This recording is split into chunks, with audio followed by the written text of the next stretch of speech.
اس کی کارروائی براہ راست نشر کی جائے، کیونکہ میرے خلاف 2 سالوں سے سرکاری جو مشینری، سرکاری میڈیا کو استعمال کر کے میرے خلاف پروپیگنڈا کیا جا رہا ہے۔ میں اس پروپیگنڈا کا جواب تو نہیں دے سکتا، کیونکہ جج ہوں، اور جسٹس قاضی فائز عیسیٰ نے ابھی تک باضابطہ طور پہ میڈیا سے کبھی بات نہیں کی۔ ان کی خبریں نشر ہوتی ہیں مختلف سوشل میڈیا پہ یا کہیں سے ذرائع کے ذریعے، ان کی جو پٹیشنز ہیں جو وہ قانونی اور آئینی جنگ لڑ رہے ہیں، اس کی خبر کہیں نہ کہیں کسی نہ کسی ذریعے سے آ جاتی ہے اور وہ نشر ہوتی ہے، اس کو کوئی روک بھی نہیں سکتا۔ لیکن جسٹس قاضی فائز عیسیٰ جو کوڈ آف کنڈکٹ فار جج ہے، اس پہ عمل پیرا ہیں اور کبھی بھی میڈیا سے بات نہیں کی، لیکن بار ایسوسیشن سے وہ خطاب کرنے نکلے ہیں آج۔ اس پہ ہم پہلے آتے ہیں، بعد میں آتے ہیں، لیکن پہلے جسٹس قاضی فائز عیسیٰ کے خلاف جو نظر ثانی درخواست تھی، اس میں جو براہ راست نشریات کے حوالے سے کارروائی دکھانے کی جو اپیل تھی، اس پہ عدالت نے ابھی تک فیصلہ محفوظ کیا ہوا ہے، لیکن وہ جو نظر ثانی درخواست ہے اس کی ہیئرنگ ہوگی 13 اپریل کو۔ جسٹس امرتا بندیال کی سربراہی میں 10 رکنی لارجر بینچ اس کی ہیئرنگ کریں گے، اور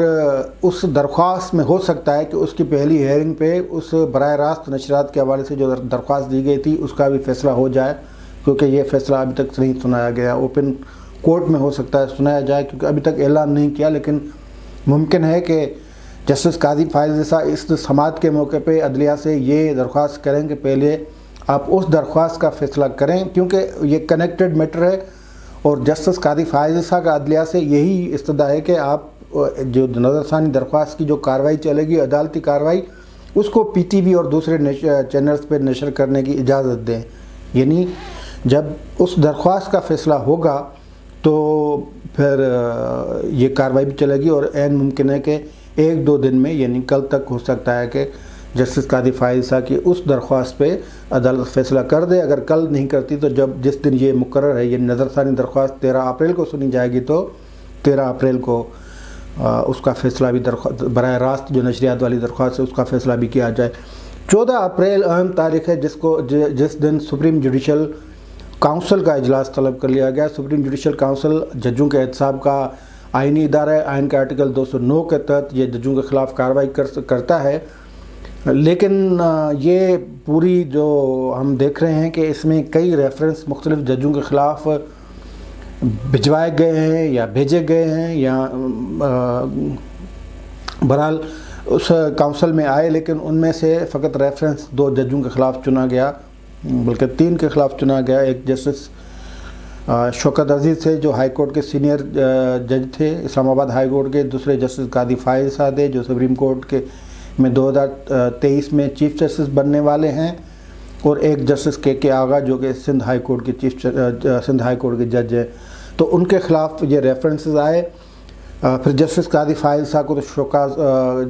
جاری کرنے کے بعد جسٹس ثاقب نثار نے انہیں جوڈیشل کونسل کے ذریعے فارغ کر دیا، لیکن یہ معاملہ جوڈیشل کونسل میں چلا، شوکات بھی آیا جسٹس قاضی فائز عیسیٰ کو۔ جسٹس قاضی فائز عیسیٰ نے یہ معاملہ سپریم کورٹ میں چیلنج کیا، پھر 10 رکنی لارجر بینچ بنی۔ اس بینچ میں 7 رکنی جو 7 جج تھے، انہوں نے جسٹس قاضی فائز عیسیٰ کا جو صدارتی ریفرنس کا جو کیس تھا، مطلب صدارتی ریفرنس کو تو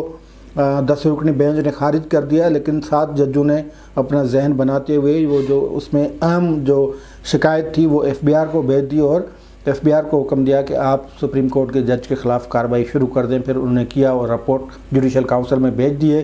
اب جوڈیشل کونسل کا اجلاس 14 اپریل کو بلایا گیا ہے، اور اس میں وہ معاملہ ٹیک اپ ہونے کا امکان ہے۔ یعنی آپ یہ سمجھیں کہ 13 تاریخ نظر ثانی سماعت ہوگی، نظر ثانی درخواست کی سماعت ہو رہی ہوگی، اور 14 تاریخ کو جوڈیشل کونسل میں جسٹس قاضی فائز عیسیٰ کا معاملہ جوڈیشل کونسل جس کے سربراہ چیف جسٹس ہیں وہ دیکھ رہے ہوں گے۔ یعنی چیف جسٹس کے ساتھ جوڈیشل کونسل میں جسٹس مشیر عالم جو کہ سینئر جج ہیں، اور جسٹس امرتا بندیال جو خود تیسرے نمبر پہ سینئرٹی میں آتے ہیں، اور اس کے علاوہ اسلام آباد ہائی کورٹ کے چیف جسٹس اور سندھ ہائی کورٹ کے چیف جسٹس وہ اس جوڈیشل کونسل کے ممبر ہیں۔ 5 رکن اس جوڈیشل کونسل میں کون جسٹس قاضی فائز عیسیٰ کی حمایت کرتا ہے، کون اس جو ریفرنس کا کیس تھا یا ایف بی آر کو رپورٹ بھیجنے کے حوالے سے فیصلہ تھا یا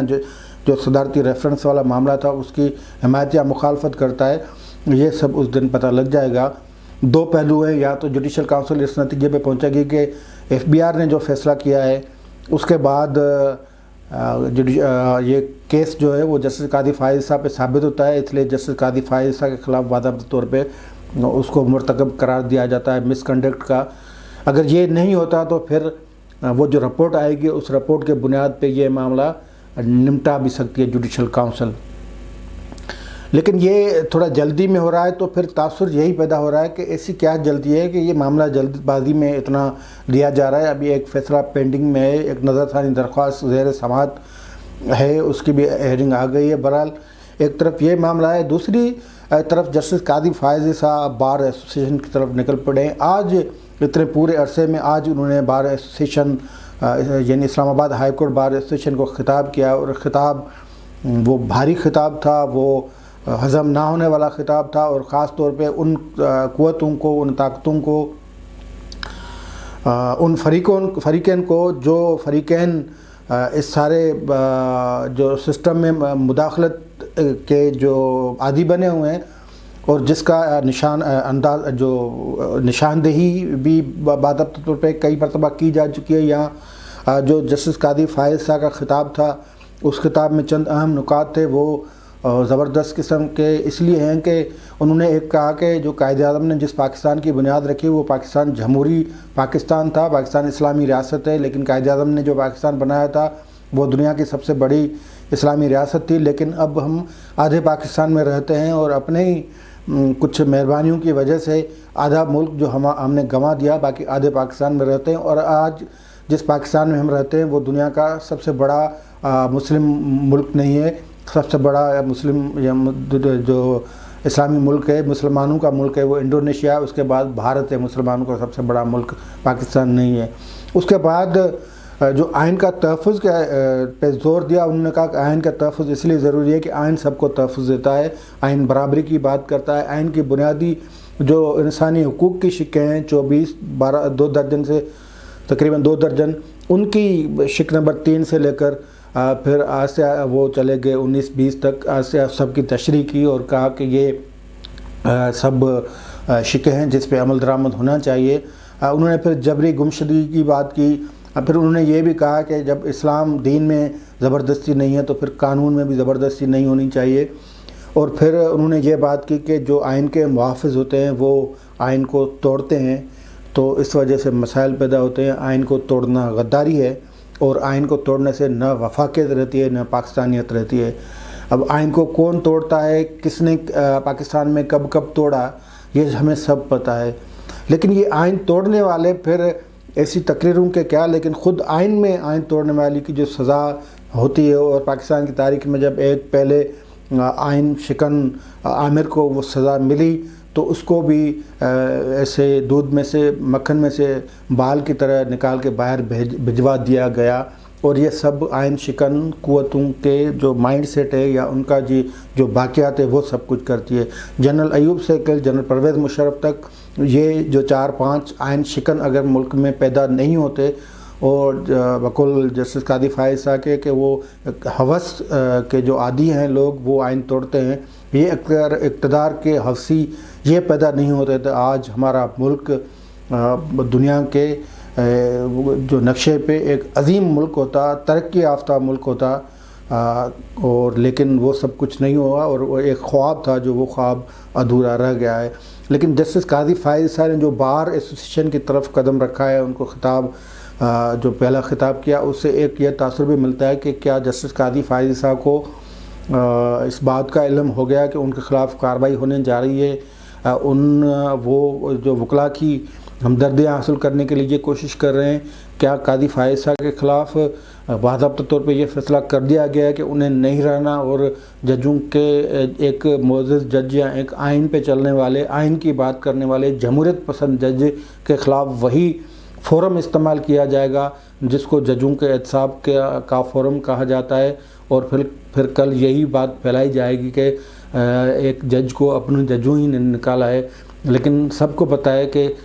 جسٹس قاضی فائز صاحب کو ہٹانے کے لیے یا اس کے پیچھے کون سی قوتیں طاقتیں لگی ہوئی ہیں، اور دھرنا کیس سے لے کر کوئٹہ کمیشن تک سب کو معلوم ہے کہ جسٹس قاضی فائز صاحب کا اصل قصور کیا ہے۔ آج کے لیے اتنا ہی، دیجیے اجازت، اللہ حافظ۔